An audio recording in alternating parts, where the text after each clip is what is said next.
సంగారెడ్డి జిల్లా మునిపల్లి మండలం లింగంపల్లి గ్రామంలోని గురుకుల పాఠశాలలో ఘోరమైన ప్రమాదం చోటు చేసుకుంది. శిథిలావస్థకు చేరిన హాస్టల్ భవనాన్ని ఎలాంటి చర్యలు తీసుకోకుండా వదిలేయడంతో అది కూలిపోయింది. భవనం కూలిన ఘటనలో 3 విద్యార్థులకు గాయాలు కావడంతో స్థానికంగా కలకలం రేపింది. పాఠశాలలో మొత్తం 601 మంది విద్యార్థులు ఉన్నారు. వీరందరికీ వసతి ఏర్పాటు చేసినది ఒక పాత భవనంలోనే అని విద్యార్థులు తల్లిదండ్రులు ఆవేదన వ్యక్తం చేస్తున్నారు. భోజన విరామ సమయంలో విద్యార్థులంతా హాస్టల్ నుంచి బయటకు వెళ్లడం వల్లే పెద్ద ప్రమాదం తప్పిందని తెలుస్తోంది. భోజనం చేసి హాస్టల్ ముందుగా నడుచుకుంటూ వెళ్తున్న సమయంలో ఒక్కసారిగా భవనం కూలింది. ఇందులో తిరూర్ జ్ఞానేశ్వర్ 10వ తరగతి, Shiva inter first year, Arvind 6వ తరగతి అనే 3 విద్యార్థులకు తీవ్రగాయాలు అయ్యాయి. వెంటనే వారిని సమీపంలోని ఆస్పత్రికి తరలించి చికిత్స అందిస్తున్నారు. భవనం కూలిన సమయంలో లోపల విద్యార్థులు ఉంటే భారీ ప్రాణనష్టం జరిగే అవకాశముందని స్థానికులు, తల్లిదండ్రులు ఆందోళన వ్యక్తం చేస్తున్నారు.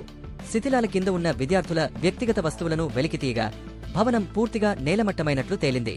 ఘటనా స్థలానికి చేరుకున్న అధికారులు భవనం ఇంత ప్రమాదకరమైన స్థితిలో ఉన్నా ముందుగా ఎందుకు చర్యలు తీసుకోలేదని ప్రశ్నించగా తల్లిదండ్రులు తీవ్రంగా ఆగ్రహం వ్యక్తం చేస్తున్నారు. ఇదే పరిస్థితి కొనసాగితే విద్యార్థుల ప్రాణాలకు ప్రమాదం తప్పదని హెచ్చరిస్తున్నారు. ప్రభుత్వం తక్షణమే స్పందించి భద్రతపై ప్రత్యేక చర్యలు తీసుకోవాలని తల్లిదండ్రులు, విద్యార్థులు డిమాండ్ చేస్తున్నారు.